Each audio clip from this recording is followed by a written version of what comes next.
So I was wrong about Vampire Survivors. It is undoubtedly the best game of its kind for now. The game first released into early access back on December 17th, 2021, which, whoa, wait a minute, really? I could have sworn it was February.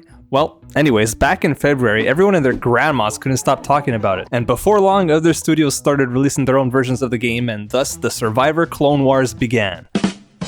Okay, that was a bad joke. Really though, it feels like every other week a new bullet heaven game, yeah, that's what we're calling these kinds of games now, is getting released into early access to try and win over my money. Some of these are pretty shameless, copying nearly everything that Vampire Survivors does right, while others really do try to stand apart in some unique ways like Soulstone Survivors and Brotato. But I'm getting ahead of myself.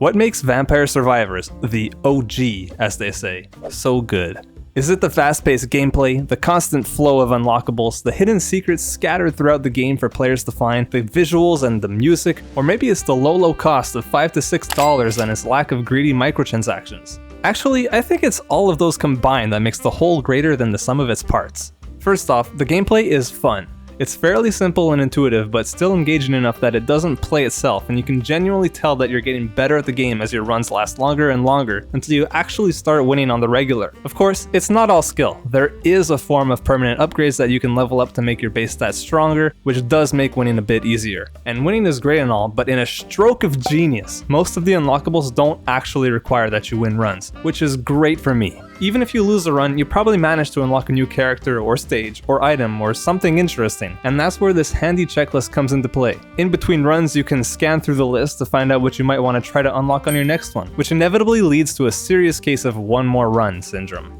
And again, in another stroke of genius, not every unlockable is actually listed here.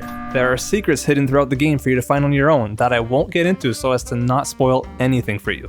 I'll just say this, there is a ton of game here, and I can't think of many games that give you as much bang for your buck as this one. Except for maybe free-to-play games, but those usually find other ways to get your money.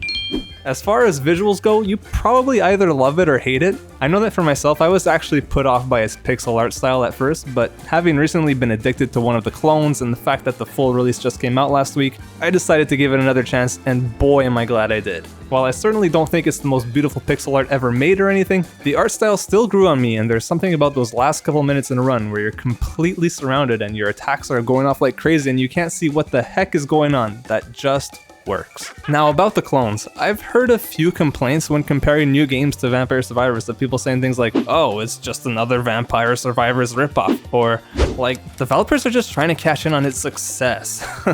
I get where these people are coming from, but I don't think it's a bad thing at all that developers have been inspired to try and recreate the success of this game. I think it's pretty great, since there's a lot of room for innovation here, and with all the different options gamers have to choose from, there's bound to be a game that suits your interests perfectly.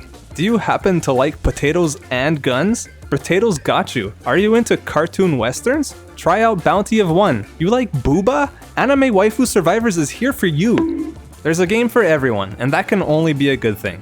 Will Vampire Survivors remain on the throne of bullet heavens forever? Probably not. I mean, I'm honestly surprised Riot hasn't gone and released their own version yet, but either way, one thing is certain. I'll be along for the ride. Thank you for watching. If you enjoyed the video, please hit that like button, and I'll see you in the next one.